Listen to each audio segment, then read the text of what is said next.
Hello, my name is Tulsia Naidu, and welcome to this program on thinking. You know what? I did this program in my 20s, and it was a game changer for me because up until that point, when somebody asked me to think, I just gave them whatever came to my mind. I didn't know how and what tools to use and how to think. This program that I attended in my 20s, and I'm in my 60s now.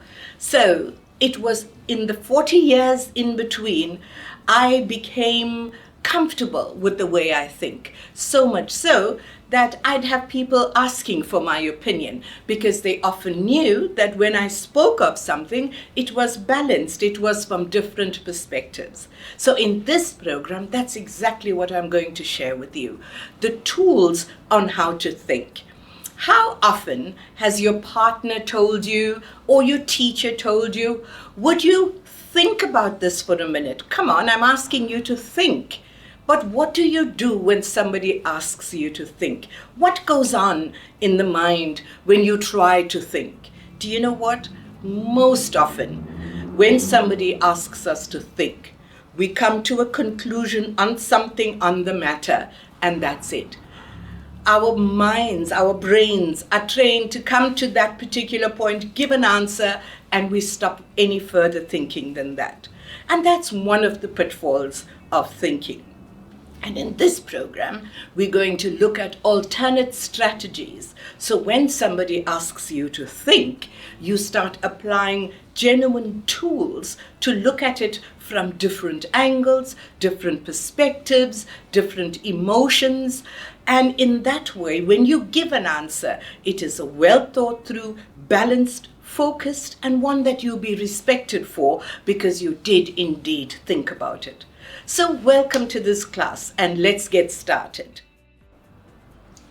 Well, we'll start with this scenario. All right, I want you to imagine 6 blind people. All right, all of them are blindfolded and they're standing. They've never heard of an elephant before, but they're standing and they're told, I'm going to introduce you to an elephant. So the one blinded person goes and holds the elephant's trunk and he's told, this is the elephant. The second person goes to the leg and is taken to the leg and he holds and he feels the leg. The third person holds the elephant's ear and it's told that that's the elephant. The fourth person is taken to the body of the elephant and told, this is the elephant. And the sixth person is taken to the tail of the elephant and told, this is an elephant. And each of them is asked to describe the elephant.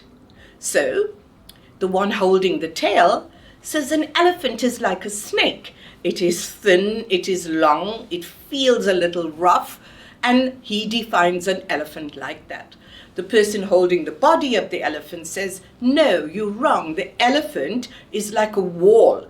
I rub my hands, it is reasonably smooth, but it is huge and it is big. So an elephant is like a wall. The one that's holding the leg says, no, the elephant is like a tree trunk. Look, it even has the feel of a tree trunk. The one that's holding the elephant's ear says, this is flappy. An elephant is like a skate. It's flappy. And the one holding the trunk says, the elephant is long and it feels a little rough and it's moist. So each of them gave a different explanation of what the elephant is. Are they all wrong? From what you know of an elephant, how is that any one of them correct in terms of their definition of what an elephant is? No, of course not. Why? Yes, they all held one part of that elephant. So they got a perspective of what an elephant is by their experience of holding their elephant. Now, if you actually experienced something, does that make you an expert in saying it? So can we listen to them as being absolutely true? I've experienced this elephant and it is like a snake. What if they were to argue with each other? My point of view is correct. That's an elephant is like a wall. So what do we learn here? That we've got to see that every one of them have a perspective of what the elephant is. What if each of them moved around? Each felt what the other was feeling.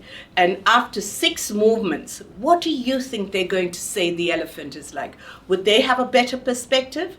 Absolutely. They would see that the elephant is this huge animal with the tail, with the trunk and the tail and the body of the elephant with soft, flappy ears.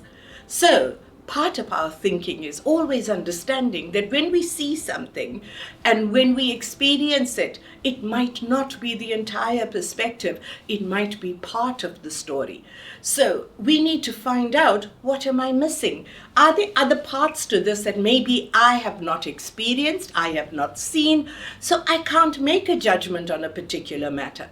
So this is just an introduction to show you how important the tools for thinking are, because we don't jump to conclusions and don't see things from one perspective. Let me give you another example. You went with your family or you went with friends and you went to a really good movie. And you loved the movie because for you, there was a sad element to the movie and you're a romantic and you said, oh, look at that story. I loved it for that story. Your brother might love cinematography and he says, wow, those scenes in the movie were absolutely fabulous. The other ones might have seen a few funny incidents and liked the funny aspects of the movie. Are any of them wrong?